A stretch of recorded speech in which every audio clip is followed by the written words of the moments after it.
હું શ્વેતા કહાર હેડલાઇન ન્યૂઝમાં આપનું હાર્દિક સ્વાગત કરું છું। હવે નજર કરીએ દેશની 20 મોટી ખબરો પર।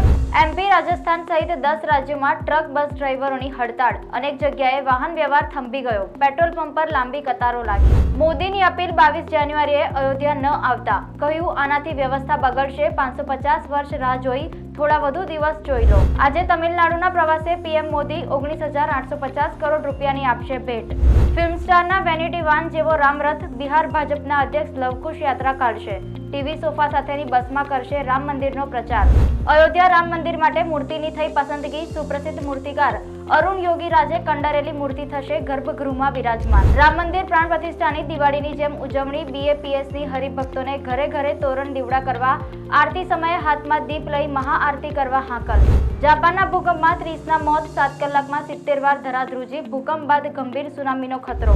જાપાન બાદ મ્યાનમારમાં પણ ભૂકંપના આંચકા। રિક્ટર સ્કેલ પર 4.3 નોંધાઈ તીવ્રતા। કોર્ટે દુષ્કર્મીને આજીવન કેદની સજા ફટકારી। વડોદરામાં સગીરાને ઘરે લઈ જઈ આરોપીઓએ 2 વર્ષ સુધી કુકર્મ કર્યું। મદદ કરનાર આરોપીને 20 વર્ષની સખત કેદની સજા।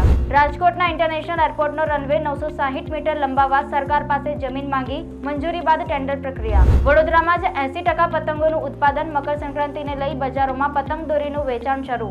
ભાવમાં સામાન્ય વધારો। વેપારીઓ ઘરાકી ખુલવાની રાહમાં। વધુ એક લવ જેહાદ। ચાવજ ગામના મુસ્લિમ યુવાને હિન્દુ નામ ધારણ કરી યુવતીને પ્રેમ જાળમાં ફસાવી।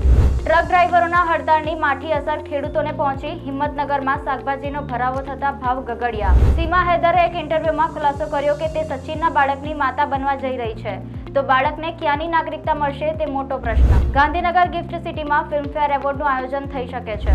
અમદાવાદમાં કોરોનાના કેસમાં વધારો। બોળકદેવ, વેજલપુર, ઓઢવમાં કોરોનાના કેસ। નવા વર્ષમાં સતત બીજા દિવસે શેર માર્કેટ કડડભૂત। સેન્સેક્સનો કચ્છર ઘાણ 550 પોઈન્ટથી વધુનો ઘટાડો। India versus south Africa. Rohit Sharma પાસે બીજી ટેસ્ટ મેચમાં ઇતિહાસ રચવાની તક। તોડી શકે છે ધોનીનો રેકોર્ડ। કરણ જોહરે એનિમલને 2023ની શ્રેષ્ઠ ફિલ્મ ગણાવી। કરણે કહ્યું, હું ક્લાઇમેક્સ જોઈને રડી પડ્યો હતો। સ્ટડી કરવા આ ફિલ્મ 2 વખત જોઈ। આમિરની લાડકવાઈ ઈરા 3 જાન્યુઆરીએ કોર્ટ મેરેજ કરશે। અભિનેતાના ભાઈ ફૈઝલે વિગતો શેર કરી। ડેસ્ટિનેશન વેડિંગ જયપુરમાં યોજાશે। તો આ હતી દેશની 20 મોટી ખબર। તો જોતા રહો ગુજરાત હેડલાઇન ન્યૂઝ।